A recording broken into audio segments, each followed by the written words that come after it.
sexual and religious chauvinism to rabid nationalist fervor are beginning not to work. This is who I am and whether I'm good or bad or achieving or not, all that's learned along the way. Just a ride. We can change it anytime we want.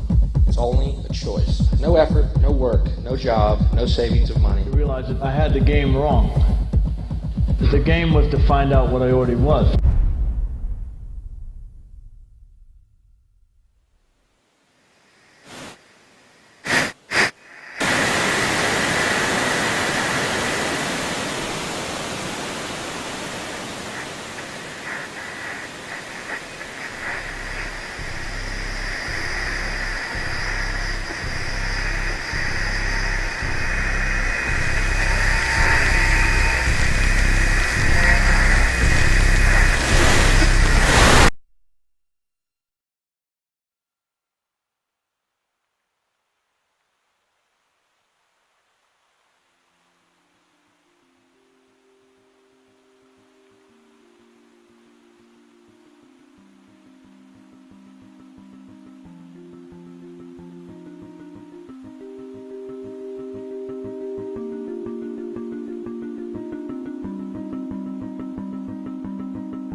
We were saying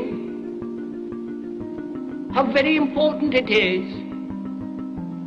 to bring about in the human mind the radical revolution. The crisis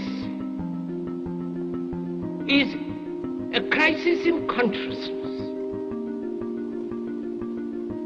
a crisis that cannot anymore accept the old norms, the old patterns, the ancient traditions.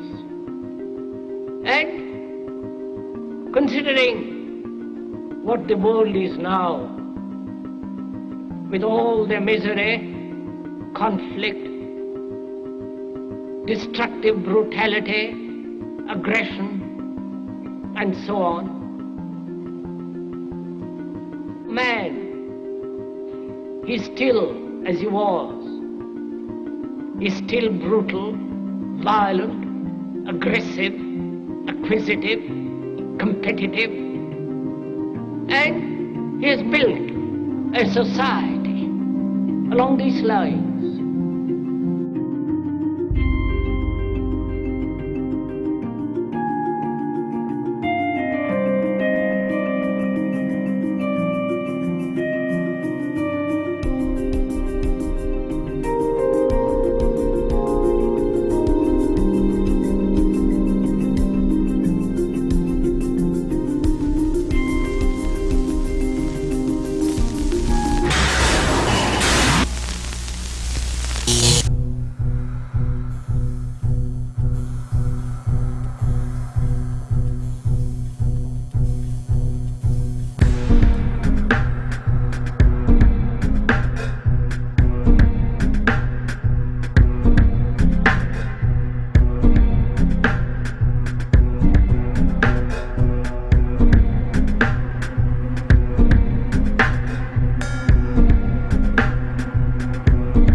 Society today is composed of a series of institutions. From political institutions, legal institutions, religious institutions, to institutions of social class, familial values, and occupational specialization. It is obvious the profound influence these traditionalized structures have in shaping our understandings and perspectives. Yet, of all the social institutions we are born into, directed by, and conditioned upon, there seems to be no system as taken for granted and misunderstood as the monetary system. Taking on nearly religious proportions, the established monetary institution exists as one of the most unquestioned forms of faith there is. How money is created, the policies by which it is governed, and how it truly affects society are unregistered interests of the great majority of the population.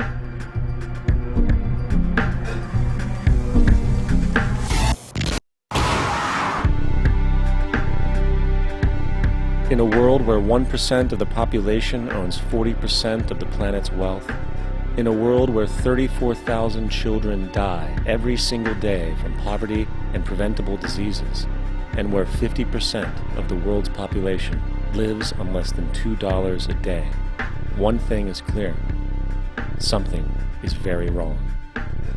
And whether we are aware of it or not, the lifeblood of all of our established institutions, and thus society itself, is money. Therefore, understanding this institution of monetary policy is critical to understanding why our lives are the way they are. Unfortunately, economics is often viewed with confusion and boredom. Endless streams of financial jargon, coupled with intimidating mathematics, quickly deters people from attempts at understanding it.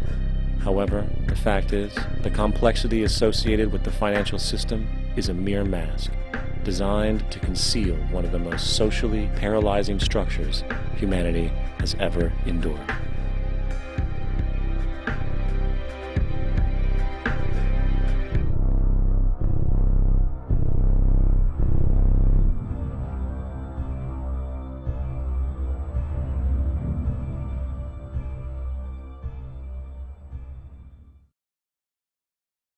A number of years ago, the Central Bank of the United States, the Federal Reserve, produced a document entitled Modern Money Mechanics.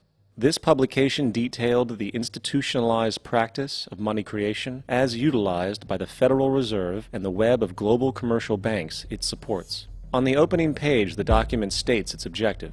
The purpose of this booklet is to describe the basic process of money creation in a fractional reserve banking system.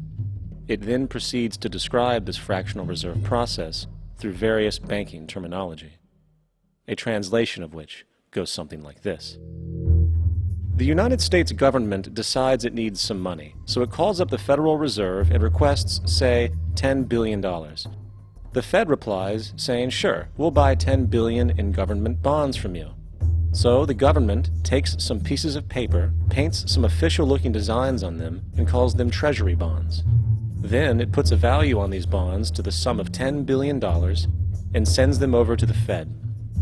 In turn, the people at the Fed draw up a bunch of impressive pieces of paper themselves, only this time calling them Federal Reserve notes, also designating a value of $10 billion to the set.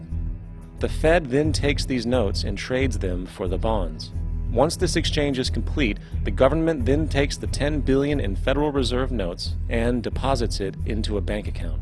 And upon this deposit, the paper notes officially become legal tender money, adding $10 billion to the U.S. money supply. And there it is. $10 billion in new money has been created. Of course, this example is a generalization, for, in reality, this transaction would occur electronically, with no paper used at all.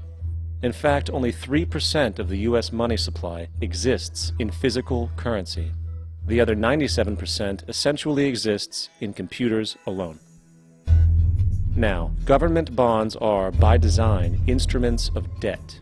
And when the Fed purchases these bonds, with money it essentially created out of thin air, the government is actually promising to pay back that money to the Fed. In other words, the money was created out of debt. This mind-numbing paradox of how money or value can be created out of debt or a liability will become more clear as we further this exercise. So, the exchange has been made and now $10 billion sits in a commercial bank account. Here's where it gets really interesting. For as based on the fractional reserve practice, that $10 billion deposit instantly becomes part of the bank's reserves, just as all deposits do. And regarding reserve requirements, as stated in Modern Money Mechanics, a bank must maintain legally required reserves equal to a prescribed percentage of its deposits. It then quantifies this by stating, under current regulations, the reserve requirement against most transaction accounts is 10%. This means that with a $10 billion deposit, 10% or $1 billion is held as the required reserve, while the other $9 billion is considered an excessive reserve and can be used as the basis for new loans. Now, it is logical to assume that this $9 billion is literally coming out of the existing $10 billion deposit. However, this is actually not the case. What really happens is that the $9 billion is simply created out of thin air on top of the existing $10 billion deposit. This is how the money supply is expanded. As stated in modern money mechanics, of course they, the banks, do not really pay out loans from the money they receive as deposits. If they did this, no additional money would be created. What they do when they make loans is to accept promissory notes, loan contracts, in exchange for credits, money, to the borrower's transaction accounts. In other words, the $9 billion can be created out of nothing simply because there is a demand for such a loan and that there is a $10 billion deposit to satisfy the reserve requirements. Now, let's assume that somebody walks into this bank and borrows the newly available $9 billion. They will then most likely take that money and deposit it into their own bank account. The process then repeats, for that deposit becomes part of the bank's reserves. 10% is isolated, and in turn 90% of the $9 billion, or $8.1 billion, is now available as newly created money for more loans. And of course, that 8.1 can be loaned out and redeposited, creating an additional 7.2 billion, to 6.5 billion, to 5.9 billion, etc. This deposit money creation loan cycle can technically go on to infinity. The average mathematical result is that about $90 billion can be created on top of the original $10 billion.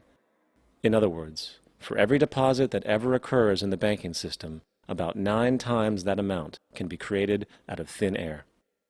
Money jitters?